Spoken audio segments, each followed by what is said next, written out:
Aujourd'hui, étudions la parole de Dieu avec le sermon intitulé « Dans la Samarie et jusqu'aux extrémités de la terre ».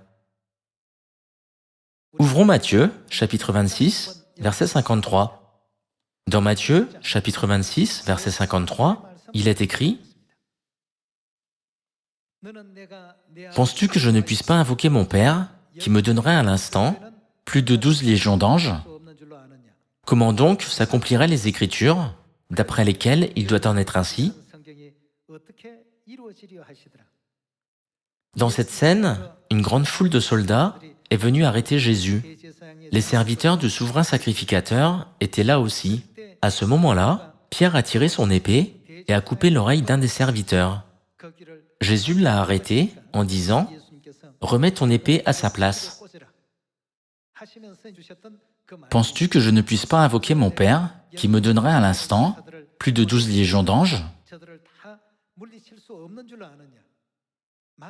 Comment donc s'accompliraient les Écritures, d'après lesquelles il doit en être ainsi ?»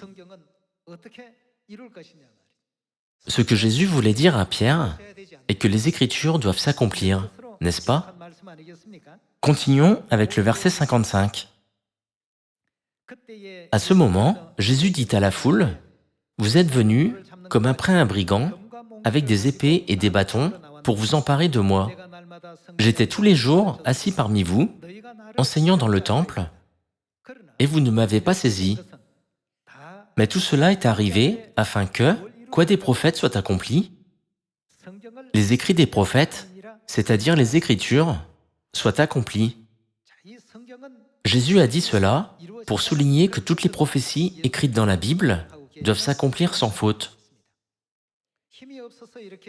Jésus a expliqué à Pierre qu'il a été saisi, non pas parce qu'il était impuissant, mais parce qu'il devait accomplir les prophéties dans les Écritures en empruntant le chemin de la souffrance. Dans le verset 56, Jésus a mentionné à plusieurs reprises « Mais tout cela est arrivé afin que les écrits des prophètes soient accomplis. » Alors, cela ne veut-il pas dire que chaque prophétie écrite dans la Bible s'accomplira? Passons à Matthieu, chapitre 24, verset 13. « Mais celui qui persévérera jusqu'à la fin sera sauvé. Cette bonne nouvelle du royaume sera prêchée dans le monde entier pour servir de témoignage à toutes les nations. » La Bible dit, les Écritures disent qu'il doit en être ainsi. Alors, quelles prophéties doivent en être ainsi? L'une des prophéties est la suivante. Cette bonne nouvelle du royaume sera prêchée dans le monde entier pour servir de témoignage à toutes les nations. Ce n'est que lorsque cette prophétie écrite dans la Bible s'accomplira que cette mission pourra être accomplie. Frères et sœurs, cette prophétie ne s'accomplira-t-elle pas certainement? Elle s'accomplira certainement. Les Écritures disent « Cette bonne nouvelle du royaume sera prêchée dans le monde entier pour servir de témoignage à toutes les nations. » Elle doit être prêchée à toutes les nations. Voyons également Matthieu, chapitre 28. Chapitre 28, verset 18. Jésus, s'étant approché, leur parla ainsi.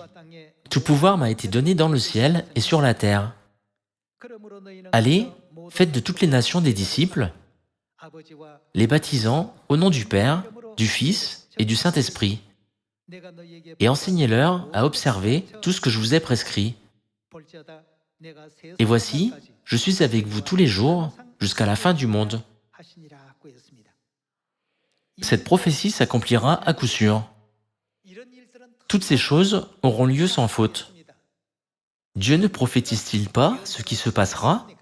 Jésus voulait dire, puisque je vous ai fait savoir, à travers les prophéties, ce qui se passera, allez et enseignez à toutes les nations à observer tout ce que je vous ai prescrit. Allons à Marc, chapitre 16, verset 15. Puis il leur dit, allez par tout le monde et prêchez la bonne nouvelle à toute la création. Celui qui croira et qui sera baptisé sera sauvé, mais celui qui ne croira pas sera condamné.